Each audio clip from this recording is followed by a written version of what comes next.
السلام علیکم ورحمۃ اللہ وبرکاتہ۔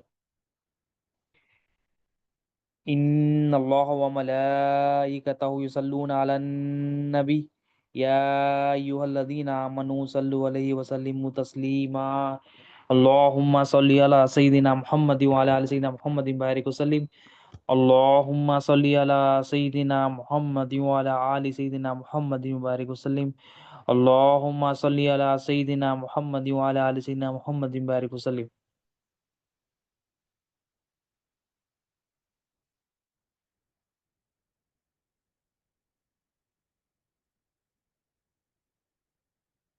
اللہم صلی علی سیدنا محمد وعلی آل سیدنا محمد بارک وسلم اللہم صلی علی سیدنا محمد وعلی آل سیدنا محمد بارک وسلم۔ اللہ تعالیٰ کا بے انتہا فضل و کرم ہے کہ اس نے ہمیں نبی کریم صلی اللہ علیہ وسلم کی امت میں پیدا فرمایا اور پیدا ہونے کا فخر عنایت فرمایا۔ الحمدللہ یہ فخر اشکی انبیاء نکلا۔ مزید برائے کرم ہوا کہ اللہ تعالیٰ نے قرآن جیسی نعمت سے وابستہ فرمایا، اولیاء اللہ کے دامن سے وابستہ کیا اور ایمان کی تجدید کے لیے ہم سب کو یہاں جمع فرمایا۔ الحمدللہ حجۃ الوداع کے موقع پر نبی کریم صلی اللہ علیہ وسلم کی بارگاہ میں اونٹوں کو پیش کیا گیا ذبح کرنے کے لیے۔ صحابہ کی سنت تھی کہ نبی کریم صلی اللہ علیہ وسلم کے مبارک ہاتھوں سے آپ صلی اللہ علیہ وسلم کے مبارک ہاتھوں سے جو نا اونٹ ذبح کیے جائے، اور وہ عجیب قسم کے اونٹ تھے۔ مطلب اب جانوروں میں ہوتا کیا ہے، جانوروں میں ہوتا یہ ہے کہ جب بھی ذبح ہوتا ہے، ہم بقرعید کو بھی دیکھتے ہیں کہ وہ ادھر ذبح ہونے کے وقت ہیبت میں آتے، چوری دیکھ کر ہیبت میں آ جاتے، بھاگنے لگتے، خوف ان کے اندر ہوتا۔ مطلب کوئی بھی جانور ذبح نہیں ہونا چاہتا، ہیبت میں رہتا، خوف اس کے اندر رہتا اور بھاگتے بھاگتے رہتے لوگ۔ مگر جب نبی کریم صلی اللہ علیہ وسلم کو صحابہ کرام نے فرمایا کہ رسول اللہ صلی اللہ علیہ وسلم ذبح کرنا ہے، تو نبی کریم صلی اللہ علیہ وسلم جب ذبح فرما رہے تھے تو وہ اونٹ ایسے اونٹ تھے کہ ایک دوسرے سے لڑنے لگے کہ میں نبی کریم صلی اللہ علیہ وسلم کے مبارک ہاتھوں پہ پہلے ذبح ہوں۔ اونٹ نبی کریم صلی اللہ علیہ وسلم کو پہچانتے تھے کہ اللہ کے محبوب ہے، اللہ کے رسول ہے، اللہ کے نبی ہے، کائنات کی جان ہے، کائنات کی رحمت ہے۔ نبی کریم صلی اللہ علیہ وسلم کی رحمت سے ہم جو ہے نا تمام کائنات جلوگر ہے۔ تو اونٹ ایک دوسرے کیسا پہچانتے تھے کہ نبی کریم صلی اللہ علیہ وسلم کو پہچانے تو کیا ہوتا، پہچانے تو حوالے ہوتے۔ تو وہ اونٹ ایک دوسرے سے لڑتے اور ان کے اندر اتنی محبت تھی نبی کریم صلی اللہ علیہ وسلم سے کہ سب چاہتے تھے کہ پہلے میں قربان ہو جاؤں۔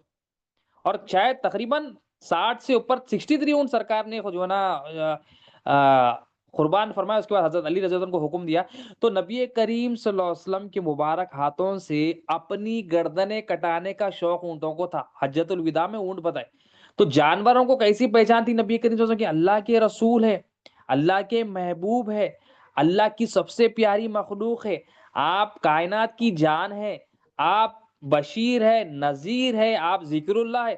تو یہ پہچان اونٹوں کو بھی تھی۔ جب پہچان ہو گئی تو اپنے آپ کو حوالے کر دیے، اپنے آپ کو غلامی میں لا لیے، اپنے آپ کو اطاعت میں لا لیے اور تڑپ رہے ہیں کہ ہم قربان ہو جائے، ہم نبی کے ہاتھ سے قربان ہو جائے اور ہمارے آنے کے مقصد کو پورا ہو جائے۔ دیکھیں جانور میں کیسی فرمانبرداری ہے، جانور میں نبی کریم صلی اللہ علیہ وسلم کی غلامی میں آنے کا شوق دیکھیے جانوروں میں، اور ہمارا شوق دیکھیے آج ہم اللہ اور اس کو رسول کے علاوہ ہر جگہ اپنی جو ہے نا گردنوں کو جھکا دیتے ہیں۔ آفس میں ہو، بزنس میں ہو، کام کاج میں ہو، دوستی میں، معاملات میں ہو، دنیا داری میں ہو، وہاں اپنی گردن جھکا دیتے، اپنے آپ کو حوالے کر دیتے، ہمیں کچھ فائدہ ہوتا بولتے۔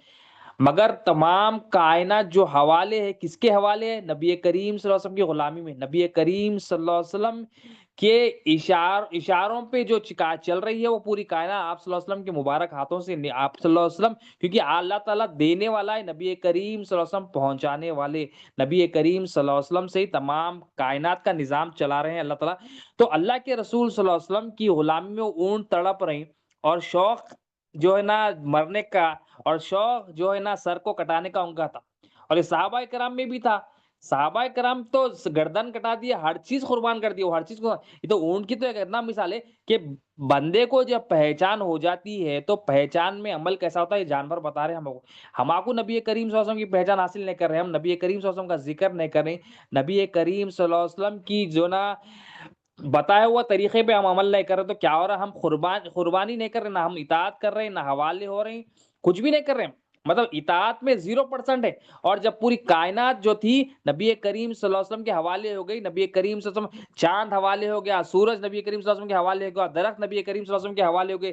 جب بلائے جب آ جاتا چاند، جب چاند کو حکم ہوا کٹ جا تو کٹ جاتا، سورج کو حکم ہوا پلٹ جاؤ تو پلٹ جاتا، درختوں کو حکم ہوا آ جاؤ تو آ جاتے. تو ہر چیز نبی کے حوالے ہے. ہم انسان اور مقصد اللہ تعالیٰ کائنات بنا انسانوں کے لیے، اور انسانوں کے لیے ہمارے لیے اللہ تعالیٰ اپنے محبوب صلی اللہ علیہ وسلم کو بھیجے کہ ہم نبی کریم صلی اللہ علیہ وسلم کی غلامی میں آ کے اپنی آخرت کو سنوار لے، اپنی دنیا کو سنوار لے، اپنا ظاہر اور باطن درست کر لے.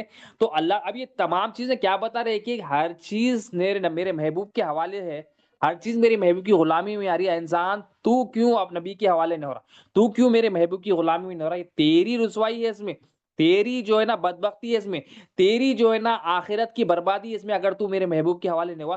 کائنات تو میرے محبوب کے حوالے، اور جو حوالے ہو گئے، کوئی صدیق بن گئے، کوئی فاروق اعظم بن گئے، کوئی عثمان غنی بن گئے، کوئی علم کا دروازہ بن گئے نبی کریم صلی اللہ علیہ وسلم کے شہر کا. تو جو حوالے ہو گئے وہ کامیاب ہوگا. جو نبی کی غلامی میں آ گیا اسی کی کامیابی ہے.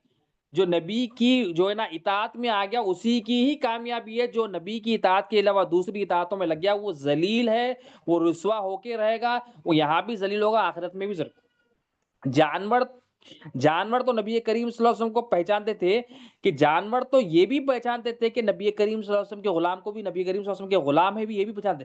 حضرت سفینہ رضی اللہ تعالیٰ عنہ کا واقعہ ہے کہ آپ ایک مرتبہ روم گئے تھے آپ. تو آپ حضرت عمر فاروق رضی اللہ عنہ کا دور ہے، خلافت کا دور ہے، تو روم میں آپ کو جو ہے نا جیل میں چلے گئے تھے آپ. جیل میں آپ کو معلوم ہوا کہ اسلام کا لشکر جو ہے نا آیا ہوا ہے. تو آپ نے جیسا ہی یہ معلوم ہوا تو جیل سے آپ نے کچھ نہ کچھ کر کے جو نا راتوں رات وہاں سے نکل گئے. وہاں نکل کے آپ نے کیا کیا؟ حضرت سفینہ رضی اللہ تعالیٰ عنہ یہ نبی کریم صلی اللہ علیہ وسلم کے آزاد کردہ غلام ہے. تو آپ جیسا ہی وہاں سے نکلے تو آپ کو راستہ سمجھ میں نہیں آیا اور جنگل میں چلے گئے. جب جنگل میں چلے گئے حضرت سفینہ رضی اللہ تعالیٰ عنہ، تو جنگل میں تو وہاں پر کیا ہے، جنگل میں جانور ہوتے ہیں. تو وہ ایک جانور ملا آپ کو جو شیر تھا. آپ نے شیر کو دیکھ کر کہا اے شیر تو جانتا ہے میں کون ہوں؟ میں نبی کریم صلی اللہ علیہ وسلم کا آزاد کردہ غلام ہوں، اور میں راستہ بھول گیا ہوں. میں نبی کریم صلی اللہ علیہ وسلم کا آزاد کردہ، اپنی پہچان بتا. تو شیر جیسا ہی یہ سنا نبی کریم صلی اللہ علیہ وسلم کا آزاد کردہ غلام ہے، یہ نبی کریم صلی اللہ علیہ وسلم کا غلام ہے، نبی کریم صلی اللہ علیہ وسلم کا وفادار ہے، نبی کریم صلی اللہ علیہ وسلم کا سپاہی ہے. تو شیر نے کیا کیا؟ اپنی دم کو ہلایا، اور دم کو ہلا کر حضرت سفینہ رضی اللہ تعالیٰ عنہ کے آگے آ گیا. اور آپ کو لشکر اسلام، جو لشکر اسلام کا وہاں تک جنگل کے باہر تک آپ کو پہنچا دیا، اور اپنی دم ہلاتے ہلاتے جو ہے نا آپ کو الوداع کیا. تو یہ کیا ہے؟ جانور نبی کریم صلی اللہ علیہ وسلم کی پہچانتے، جانور نبی کریم صلی اللہ علیہ وسلم کی بھی کے غلاموں کو ہی پہچان. اب ہمارے کو کیا ہے، ہمارے کو کیا ہے، ہمارے کوئی کام نہیں بن رہے، ہمارے کوئی سن نہیں رہا ہے، ہماری کوئی جو ہے نا ہم بول لے رہے ہیں کہ ہمارے پاس پیسہ ہے، مال ہے، ہمارا یہ کام ہو جاتا ہے، وہ کام بنتے بنتے کام ہمارے بگڑ جاتے ہیں. کیوں بگڑ جاتے ہیں؟ ہم دنیا داری میں لگ گئے. ہم جس چیز اللہ تعالیٰ کیا کرتے، جو جس چیز کے لیے کوشش کرتا اس کو وہ چیزوں میں آسانی دیتی. کوئی دین کے لیے کوشش کرتا تو دین اس کو آسان کرتے، کوئی دنیا کے لیے کوشش کرتا تو دنیا اس کے حوالے کر دیتے. دنیا کو جو ہے دنیا اس کی جو ہے نا اس کے حوالے کر کے دنیا میں اس کو آسانیاں ہو جاتی. تو ہم دیکھنا ہم کس کی غلامی میں، ہم دنیا کی غلامی میں، اللہ اور اس کے رسول کی غلامی میں. کیونکہ اللہ تعالیٰ کا وعدہ ہے جو میری اور میرے محبوب کی اطاعت کرے گا وہ ہی اس پر ہی رحم کیا جائے گا. رحم کیا ہوگا؟ نفس پہ رحم ہوگا، اس کے قلب پہ رحم ہوگا، اس کے روح پہ بھی رحم ہوگا. مطلب یہ نفس، قلب اور روح سے اس کو کیا ہوگا؟ اطمینان ملے گا. اس کو آس پاس سے اطمینان ہوگا. آس پاس تو مصیبتیں ہوگی مگر جب اطاعت میں آ جائے گا تو وہ سکون محسوس کرے گا، وہ سکون محسوس کرے گا. اللہ تعالیٰ قرآن مجید میں نبی کریم صلی اللہ علیہ وسلم کی شان بتاتے. کفاروں کی عادت تھی، ہر زمانے میں آج بھی ہے. کفار کیا، آج مسلمانوں کی بھی عادت ہے کہ پہلے سے ہی کفار کی عادت تھی کہ نبی کریم صلی اللہ علیہ وسلم پر اعتراض کرتے، نبی کریم صلی اللہ علیہ وسلم کی رسالت کا انکار کرنے کے بہانے ڈھونڈتے، نبی کریم صلی اللہ علیہ وسلم کی نبوت کا انکار کرتے اور بہانے کرتے. لیکن اللہ تعالیٰ کی سنت ہے کہ جب بھی نبی کریم صلی اللہ علیہ وسلم پر اعتراض ہوا، اللہ تعالیٰ وہ اعتراض کا جواب اللہ تعالیٰ خود دیا، خود فرمایا. یہ اللہ تعالیٰ کی سنت ہے، یہ سنت الہی ہے کہ نبی کریم صلی اللہ علیہ وسلم پر جب بھی اعتراض ہوتا تو اللہ تعالیٰ اپنی سنت الہی کیا کرتے کہ نبی کریم صلی اللہ علیہ وسلم کے اعتراض کا جواب دیتے. یہ اللہ کی سنت ہے. کفار کا کام کیا ہے؟ اعتراض کرنا. آج بھی جو کام کر رہے ہیں لوگ نبی کریم صلی اللہ علیہ وسلم پہ اعتراض کر رہے ہیں. کیا اعتراض کر رہے ہیں؟ نبی کریم صلی اللہ علیہ وسلم ہمارے جیسے معاذ اللہ نبی کریم صلی اللہ علیہ وسلم کو علم غیب نہیں ہے, نبی کریم صلی اللہ علیہ وسلم حاضر ناظر نہیں ہے. مطلب جتنے بھی اعتراض کرے وہ اعتراضات مطلب سمجھ جانا کہ وہ جو کفار کی عادت ہے آج بھی ہے. تو اللہ تعالیٰ یہ آیت اس آیت میں فرماتے ہیں قرآن میں 13:38 میں, اور بے شک ہم نے تم سے پہلے رسول بھیجے اور ان کے لیے بیویاں اور بچے لیے, اور کسی رسول کا کام نہیں کہ کوئی انسان لے آئے, کوئی نشانی لے آئے. کسی رسول کا کام نہیں کہ کوئی نشانی لے آئے مگر اللہ کے حکم سے ہر وعدے کی ایک آیت لکھت ہے. اب یہاں پر کیا ہے, کفاروں کا جو اعتراض ہے اللہ تعالیٰ اس کو جو ہے نا بتا رہے ہیں کہ تم جو اعتراض کر رہے ہو غلط اعتراض کر رہے ہو. کفار کا پہلا اعتراض کیا تھا کہ وہ لوگ اعتراض کرتے تھے کفار کہ نبی کا جو بھی رسول آئے, جو بھی نبی آئے, یہ جو ہے نا فرشتوں میں سے آنا تھا, یہ انسانوں میں سے نہیں آنا تھا. یہ اعتراض کرو لوگ پہلا. لیکن اللہ تعالیٰ فرمائے کہ اللہ تعالیٰ جواب دیے, کیا دیے کہ جتنے بھی انبیاء علیہ السلام پچھلی جو ہے نا امتوں میں گزرے, جتنے بھی گزرے, ایک میں بھی فرشتے نہیں آئے. تمام امتوں میں جو بھی نبی آئے حضرت آدم علیہ السلام سے عیسیٰ علیہ السلام تک, ہر نبی انسانوں میں ہی آئے, انسانوں میں ہی. اللہ تعالیٰ جواب دیے کہ انسانوں میں ہی آئے, فرشتوں میں نہیں آئے. تو نبی کریم صلی اللہ علیہ وسلم تو کام انسانوں میں آئے, تو نبی کریم صلی اللہ علیہ وسلم پر کیسا اعتراض کر سکتے کہ ان کے نبوت پر اعتراض نہیں ہو سکتا, کیونکہ نبی کریم صلی اللہ علیہ وسلم سے پہلے بھی جتنے بھی انبیاء علیہ السلام آئے وہ انسانوں میں ہیں. تو وہ لوگ کا اعتراض تھا کہ جو ہے نا فرشتوں میں آنا تھا, فرشتوں میں آنا تو ہم جو ہے نا ان کی اطاعت کرتے تھے فرشتوں. تو اللہ تعالیٰ فرما رہے ہیں جتنے بھی انبیاء علیہ السلام میں بھیجا انسانوں میں ہی بھیجا, اپنے محبوب کو بھی انسان میں بھیجا. اور نبی کریم صلی اللہ علیہ وسلم تو تمام انسانوں کی جو ہے نا سردار ہے, تمام جو ہے نا انبیاء علیہ السلام کے سردار ہے ہمارے آقا. تو انبیاء علیہ السلام کو انسانوں میں بھیجا, تو ہمارے آقا صلی اللہ علیہ وسلم کو اللہ تعالیٰ فرماتے ہیں کہ میں اپنے محبوب کو انسانوں میں بھیجا. تو یہ اعتراض نہیں ہے کہ تم یہ کہو کہ بھائی فرشتوں میں اگر آتے تو ہم نبوت جو ہم نبوت جو ہے نا مانتے, ہم رسالت مانگتے. یہ تمہارا اعتراض ہی غلط ہے, کیونکہ جتنے بھی انبیاء علیہ السلام ہیں انسانوں میں ہیں. اور دوسرا اعتراض وہ کیا کرتے, دوسرا اعتراض یہ کرتے کہ یہ جو رسول ہے کیسے رسول ہے, ہم رسول کیسا مانیں ان کو کہ یہ رسول تو کثرت سے جو ہے نا نکاح فرماتے ہیں, ازواج ان کے پاس ہے اور ان کے پاس زوہد نہیں ہے.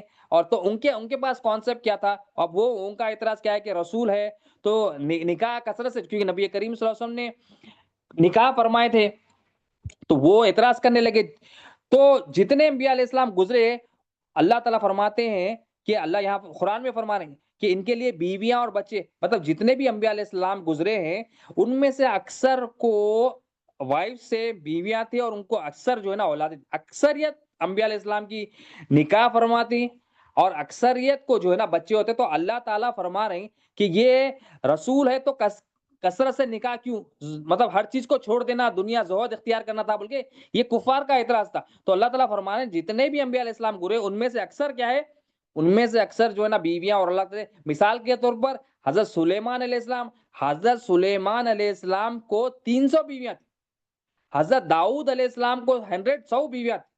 مطلب بے شمار مثالیں ہیں, مگر اللہ تعالیٰ فرما رہی کہ یہ جو تم اعتراض کر رہے ہو یہ کہ اگر چند ازواج ہوتے تو ہم جو ہے نا رسول مانتے, کثرت سے ہونے کی وجہ سے ہم رسول کثرت سے ہونے کی وجہ سے, زیادہ ازواج ہونے کی وجہ سے ہم رسول نہیں مانگا. یہ اعتراض ہی غلط ہے تمہارا, کیونکہ جتنے بھی انبیاء علیہ السلام میں نے بھیجے اکثریت کیا ہے, اکثریت ان میں یہی ہے کہ وہ نکاح فرماتے اور ان کی اولاد ہوتی ہے, اکثریت. تو دوسرا اعتراض بھی اللہ تعالیٰ ان کا جو ہے نا رد کر دی کہ ان کے بیویاں بھی ہوتی ہے اور بچے بھی ہوتے, اور آپ صلی اللہ علیہ وسلم نے تو آپ صلی اللہ علیہ وسلم کے تو چند ازواج زیادہ. تیسرا انہوں نے اعتراض کیا کہ اگر یہ رسول ہے تو جبھی بھی ہم معجزہ جو ہے نا ہم ان سے معجزہ طلب کرے تو یہ دکھانا چاہیے, مگر ہم کو معجزہ نہیں دکھایا جاتا.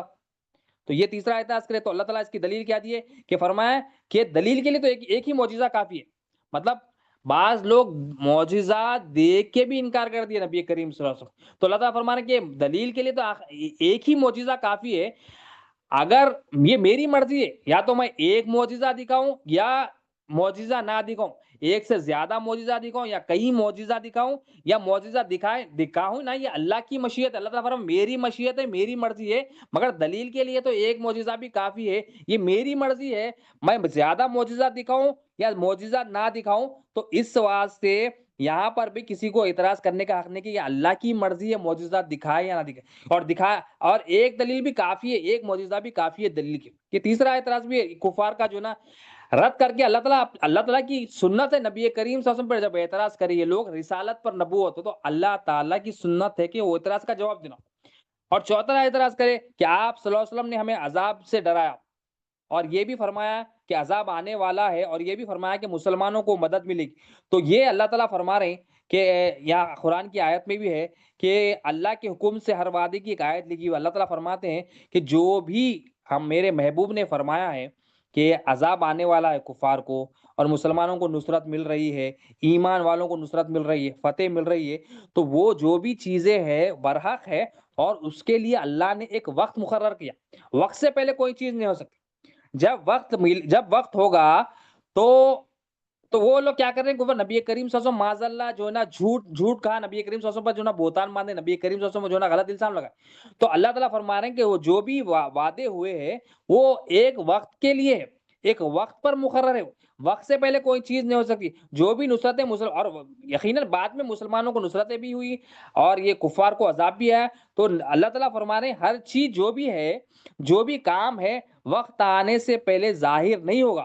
تو اس وجہ سے آپ صلی اللہ علیہ وسلم پر جو کذب کا الزام ہے ثابت نہیں کر سکتے۔ تو چار جو الزامات تھے ان کے کفار کے، اللہ تعالیٰ نے اس میں جو ہے نا رد فرمائے۔ اور ایک آیت میں اللہ تعالیٰ فرماتے ہیں کہ اب یہ نبی کریم صلی اللہ علیہ وسلم جو ہے نا، کہ نبی کریم صلی اللہ علیہ وسلم سے نکاح سے کیا ہوا، نبی کریم صلی اللہ علیہ وسلم کو آیا جو ہے نا اولاد بھی ہوئی۔ اب یہ جو ہے نا اعتراض کر رہے ہیں کفار کے جو ہے نا آپ صلی اللہ علیہ وسلم جو ہے نا زہد اختیار کرنا تھا، ہر چیز چھوڑ دینا تھا، نکاح نہیں فرمانا تھا، ہم رسول کیسے مانے؟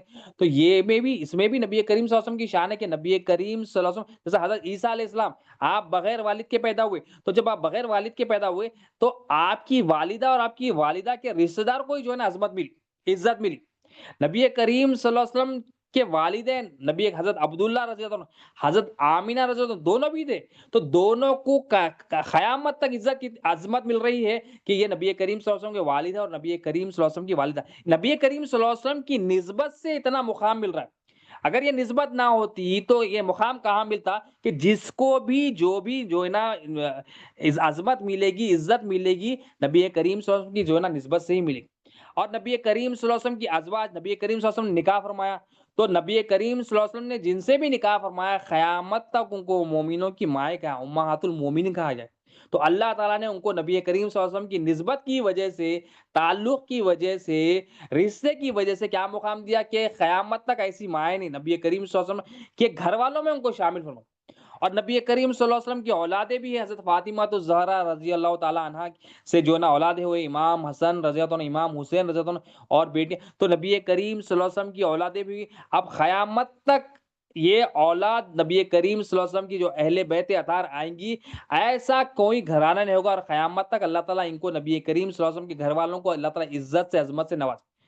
تو یہ نبی کریم صلی اللہ علیہ وسلم سے نسبت، نبی کریم صلی اللہ علیہ وسلم سے تعلق سے ہی جس کو بھی ملا، عزت ملی، عظمت ملی، شہرت ملی، یہ ہمارے آقا صلی اللہ علیہ وسلم کی نسبت سے ہی ملی۔ آقا علیہ الصلوۃ والسلام کی جو ہے سے محبت سے ہی جو ہے نا عزت ملی۔ آقا علیہ الصلوۃ والسلام کی جو ہے نا غلامی سے ہی جس کو بھی ملا، جو بھی ملا، صرف نبی کریم صلی اللہ علیہ وسلم سے نسبت ملا۔ جو نبی کریم صلی اللہ علیہ وسلم سے دور رہا، نسبت اس کی نہیں رہی، جو میں رہا، جو شیطانیت اس کے پاس، ذلیل ہوا، رسوا ہوا، اور آج تک بھی وہ ذلیل ہو رہے۔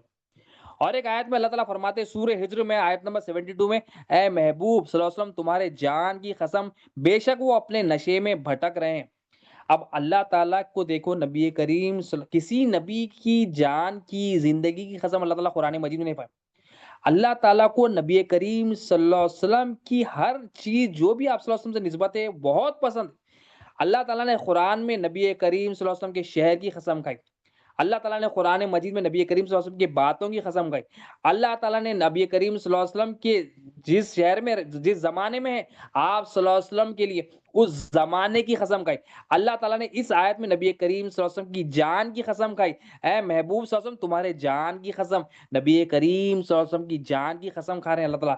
یعنی ہم قسم کھاتے ہیں، ہم اپنی پسند، ہم مال کی قسم کھاتے ہیں، اولاد کی قسم کھاتے ہیں، ماں باپ کی قسم کھاتے ہیں، اللہ اپنے محبوب کی قسم کھا رہا۔ تو اتنے چیزوں کی قرآن میں اللہ تعالیٰ قسم کھا رہا کہ آپ صلی اللہ علیہ وسلم کی باتوں کی قسم، آپ صلی اللہ علیہ وسلم کے زمانے کی قسم، آپ صلی اللہ علیہ وسلم کے شہر کی قسم، اور آپ صلی اللہ علیہ وسلم کے جان کی قسم۔ مطلب کسی بھی نبی کی جان کی قسم آپ صلی اللہ علیہ وسلم کے علاوہ نہیں فرمایا اللہ تعالیٰ قرآن مجید میں۔ اور آپ صلی اللہ علیہ وسلم سے جو بھی چیز نسبت شدہ ہے ان چیزوں کی قسم کھا رہے ہیں اللہ تعالیٰ۔ مطلب کھا نہیں، اب یہ چیز کیا بتا رہی ہے کہ اللہ تعالیٰ کو اپنے محبوب صلی اللہ علیہ وسلم سے اور اپنے محبوب صلی اللہ علیہ وسلم کی جو بھی چیزیں ہیں وہ بہت پیاری اور بہت محبوب ہے۔ جو بھی چیز نبی کریم صلی اللہ علیہ وسلم، جس شہر میں آپ صلی اللہ علیہ وسلم رہتے ہیں وہ محبوب آپ صلی اللہ علیہ وسلم، جو زمانے میں آپ صلی اللہ علیہ وسلم وہ زمانہ نبی کریم صلی اللہ علیہ وسلم، جو باتیں نبی کریم صلی اللہ علیہ وسلم وہ نبی کریم صلی اللہ علیہ وسلم کی جان وہ بھی اللہ کو محبوب اور پیاری۔ تو اللہ تعالیٰ کو اپنے محبوب کی ہر چیز پسند، اپنے محبوب کی ہر ادا پسند، اپنے محبوب کا ذکر پسند، اپنے محبوب کی نسبت شدہ چیزوں کی قسم کھانا پسند۔ قسم کھا رہے ہیں، قسم کی چیز ہی کھا جاتی جو سب سے زیادہ محبوب ہوتا ہے اس کی قسم کا۔ اللہ تعالیٰ کو تو قسم کی ضرورت نہیں ہے، مگر یہاں اہمیت بتانے کے لیے ہماری عقلوں میں بتایا، ہماری عقلوں میں یہ بات بیٹھنے کے لیے کہ میرے محبوب کا مقام میرے پاس یہ ہے کہ میرے محبوب سے نسبت شدہ ہر چیز مجھے پیاری، اور میں قسم کھا کے بتا رہا ہوں کہ یہ میرے محبوب مجھے اتنے پیارے اتنے محبوب۔